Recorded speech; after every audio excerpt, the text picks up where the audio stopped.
قابل صد احترام ذی قدر علماء کرام، ذی وقار سامعین، دوستوں، بزرگوں، بھائیوں، عزیز ساتھیوں،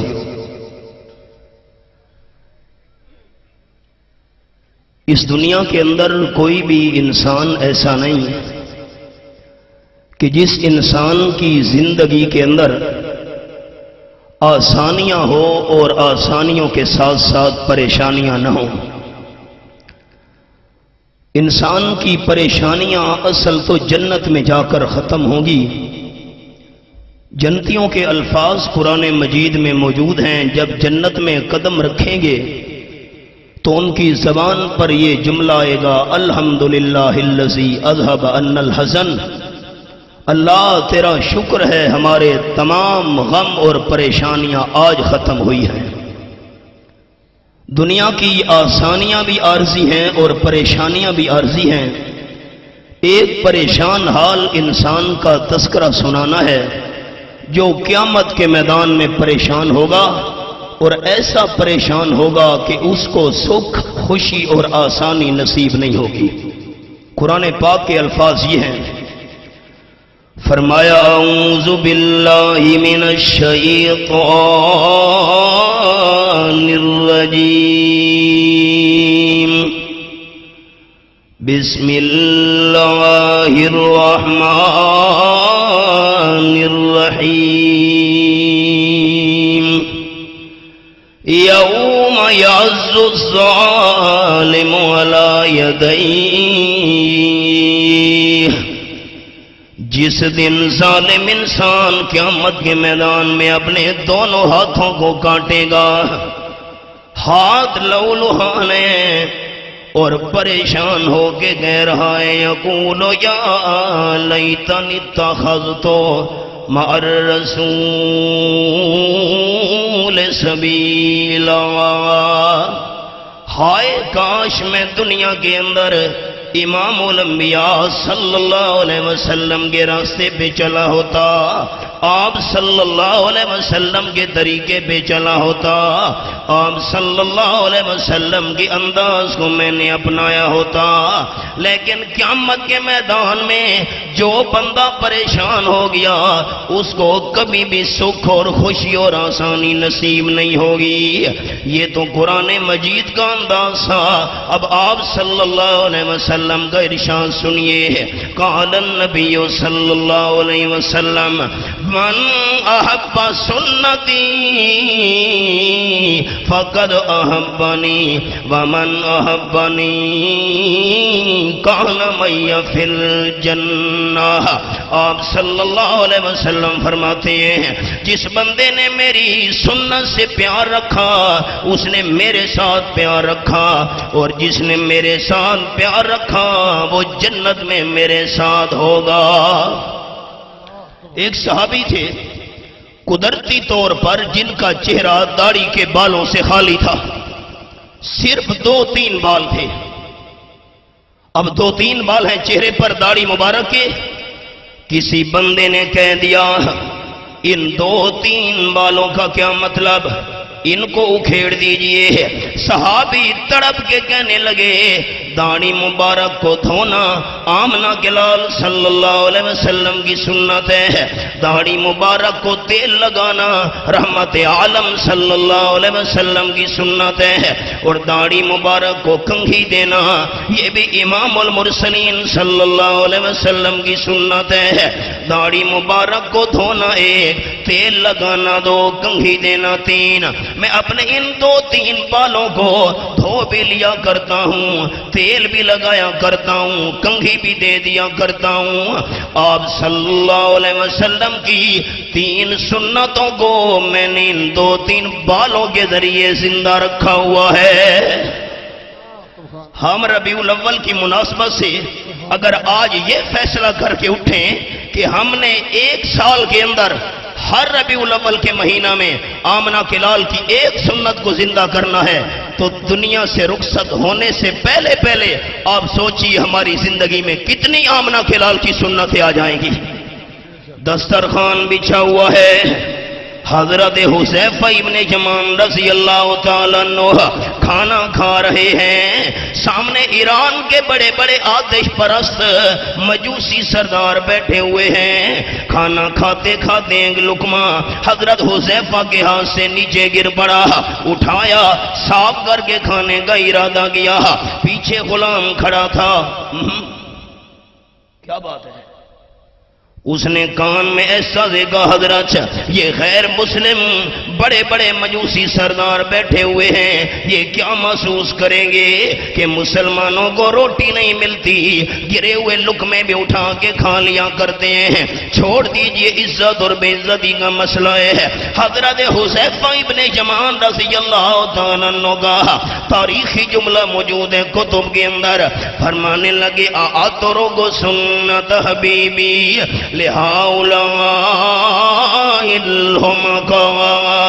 خبردار دوسری بار مجھے یہ مشورہ مت دینا، تو کہتا ہے عزت کا مسئلہ ہے، یہ مجوسی سردار کیا کہیں گے، میں نے گرا ہوا نوالا اٹھا کر صاف کر کے کھانا ہے، تجھے عزت کی لگی ہوئی ہے اور میں حذیفہ کو آمنہ کے لال کی سنت کی لگی ہوئی ہے صلی اللہ علیہ وسلم۔ ان بے وقوف سرداروں کو خوش کرنے کے لیے میں اپنے محبوب صلی اللہ علیہ وسلم کی سنت کو کیسے چھوڑ دوں؟ ہاتھ سے انگوٹھی نکالی، نیچے پھینک دی، عجیب منظر، صحابہ کرام دیکھ رہے ہیں، ایک صحابی آپ صلی اللہ علیہ وسلم کی خدمت میں حاضر ہوتے ہیں، سونے کی انگوٹھی پہنی ہوئی ہے، آپ صلی اللہ علیہ وسلم نے سونے کی انگوٹھی اتار کر نیچے مٹی میں پھینک دی، فرمانے لگے میری امت کے مردوں پر سونا حرام ہے۔ ایک دن آمنہ کے لال صلی اللہ علیہ وسلم دونوں ہاتھوں کے اندر، ایک ہاتھ میں سونا ہے دوسرے میں ریشم ہے، گھر سے باہر تشریف لائے اور دونوں چیزیں دکھانے کے بعد فرمانے لگے میری امت کے مردوں پر یہ دونوں چیزیں حرام ہیں۔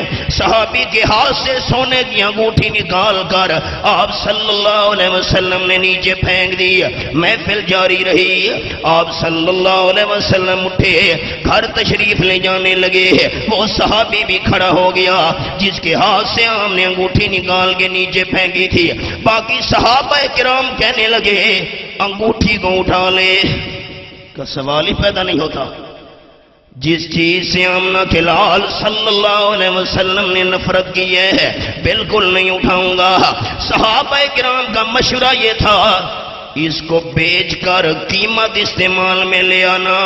صحابی تڑپ کے کہنے لگے جس چیز سے آپ صلی اللہ علیہ وسلم نے نفرت کی ہے میرے لیے یہ سونا مٹی کے برابر ہے۔ کانفرنس کا مقصد یہ ہے کہ ہم نے یہ درد دل آپ کو سنانا ہے کہ ہماری زندگی کس انداز میں بسر ہو رہی ہے۔ آخری بات دھیان کیجئے، 3 بندے آئے ہوئے ہیں آپ صلی اللہ علیہ وسلم کی ازواج مطہرات کے دروازے پر، اللہ کے محبوب صلی اللہ علیہ وسلم کی گھر والیوں، رحمت عالم گھر میں عبادت کیسے کیا کرتے ہیں۔ میں پنڈی گھیب کی سرزمین پر اپنی جماعت اشاعت التوحید و سنہ کا عقیدہ سناتا جاؤں۔ قیامت تک آنے والے سارے اولیاء کرام جمع کر دیے جائیں، آپ صلی اللہ علیہ وسلم کے ایک صحابی کی شان کا مقابلہ نہیں ہو سکتا۔ 3 صحابہ کرام آئے ہوئے ہیں۔ دوستو زندہ صحابہ کرام اگر عالم الغیب ہوتے تو آپ صلی اللہ علیہ وسلم کی ازواج مطہرات کے پاس آ کر آپ صلی اللہ علیہ وسلم کی گھر والی عبادت کے بارے میں پوچھنے کی ضرورت نہیں تھی۔ اتنا بڑا مجمع اللہ کا نام محبت سے لینے کی درخواست کر رہا ہوں۔ عالم الغیب صرف کون ہے؟ آیت نمبر 65 سورۃ النمل 20واں پارہ، فرمایا کلا یعلم من فی السماوات والارض الغیب الا اللہ اعلان فرما دیجئے میرے حبیب صلی اللہ علیہ وسلم، آسمانوں والی مخلوق بھی غیب نہیں جانتی، زمین والی مخلوق بھی غیب نہیں جانتی، اگر غیب جاننے والا ہے تو الا اللہ۔ کون ہے؟ محبت کے ساتھ کون ہے؟ اللہ کو پتا تھا نا 14ویں صدی میں جھگڑا ہونا ہے مردوں کے بارے میں، آگے فرمایا وما یشعرون ایان یبعثون،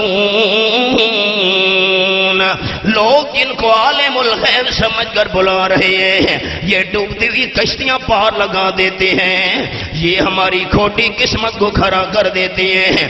اللہ فرماتے ہیں ان کو تو اپنے بارے میں پتہ نہیں ہے، ہمیں زندہ کر کے قبروں سے کب اٹھایا جائے گا۔ اور شیخ القرآن حضرت مولانا غلام اللہ خان رحمت اللہ علیہ فرمایا کرتے تھے موت کے بعد جسے اپنی جان کا پتہ نہیں ہے سارے جہان کا پتہ کیسے چل سکتا ہے؟ ازواج مطہرات نے فرمایا آپ صلی اللہ علیہ وسلم کے قدم مبارک ورمالود ہو جایا کرتے ہیں، اتنے لمبے سجدے، اتنے لمبے رکوع، اتنا لمبا قیام، سینے سے آواز ایسے نکلتی ہے جیسے ہانڈی میں سالن ابل رہا ہو، آنکھوں سے آنسو جاری ہوتے ہیں۔ اللہ اکبر! اچھا میں جماعت کا عقیدہ سناتا جاؤں۔ صحابہ کرام تینوں کہنے لگے قد غفر له ما تقدم من ذنبه وما تاخر، آپ صلی اللہ علیہ وسلم آپ سے پہلے جتنے انبیاء کرام اللہ کریم نے بھیجے، اللہ کا ہر پیغمبر ہر قسم کے چھوٹے بڑے گناہوں سے پاک۔ گناہ کرنا تو دور کی بات ہے بھائیو، اللہ پیغمبر کے دل میں گناہ کا خیال تک بھی نہیں آنے دیتا۔ آپ اور اتنی عبادت، تینوں نے قسمیں اٹھا لیے، کہنے لگا مجھے اللہ کی قسم ہے جتنی میری زندگی باقی ہے ساری زندگی رات کو میں بستر پر نہیں لیٹوں گا، جاگ کر اللہ کی عبادت کیا کروں گا، دن کو آرام کر لیا تو اور بات ہے۔ دوسرے نے کہا مجھے اللہ کی قسم ہے ساری زندگی روزے رکھوں گا، رمضان کے فرضی روزے، باقی 11 مہینے نفلی روزے، جن دنوں میں روزہ رکھنا منع ہے عید والے دن ان کو چھوڑ کر ساری زندگی روزے۔ تیسرا کہنے لگا واللہ مجھے اللہ کی قسم لا اتزوج ابدا، ساری زندگی شادی نہیں کروں گا، نہ بیوی بچے ہوں گے نہ فکر ہوگا۔ تینوں چلے گئے۔ آپ صلی اللہ علیہ وسلم گھر میں تشریف لائے، پنڈی کھیپ کے بھائیوں تشریف آمنہ کے لال صلی اللہ علیہ وسلم گھر میں لے آئے، تشریف تب لائے کہ پہلے گھر میں نہیں تھے۔ جو ہر جگہ موجود ہو وہ تشریف نہیں لایا کرتا۔ خیریت ہے کوئی آنے جانے والا؟ گھر والیوں نے ان تینوں کا حال سنایا، یہ دو قسمیں اٹھا کر گئے آپ کی عبادت کے بارے میں سن کر آپ صلی اللہ علیہ وسلم کا چہرہ متغیر ہو گیا۔ فرمایا سارے صحابہ کرام مسجد میں جمع ہو جاؤ، تمام جمع ہو گئے۔ آپ صلی اللہ علیہ وسلم نے فرمایا والذی نفسی بیدہ انا اخشاکم اتقاکم، مجھے قسم ہے اس ذات کی جس کے قبضے میں میری جان ہے، جتنا تقوی اللہ کا ڈر میرے اندر ہے تمہارے اندر نہیں۔ وہ تین بندے کون ہیں جنہوں نے یہ قسمیں اٹھائی ہیں؟ ساری زندگی رات کو جاگنا عبادت کرنی ہے، ساری زندگی روزے رکھنے ہیں، ساری زندگی شادی نہیں کرنی ہے۔ میں آمنہ کے لال صلی اللہ علیہ وسلم کی حالت یہ ہے میں رات کو سوتا بھی ہوں، جا کر عبادت بھی کیا کرتا ہوں، نمبر 2 نفلی روزے رکھتا بھی ہوں چھوڑتا بھی ہوں، اور نمبر 3 میں نے شادیاں بھی کی ہوئی ہیں۔ اس موقع پہ آپ صلی اللہ علیہ وسلم نے فرمایا فَمَن رَغِبَ عَن سُنَّتِي فَلَيْسَ مِنِّي، او کما قال النبی صلی اللہ علیہ وسلم، جس نے میری سنت سے منہ موڑا میں آمنہ کے لال کا اس سے کوئی تعلق نہیں ہے۔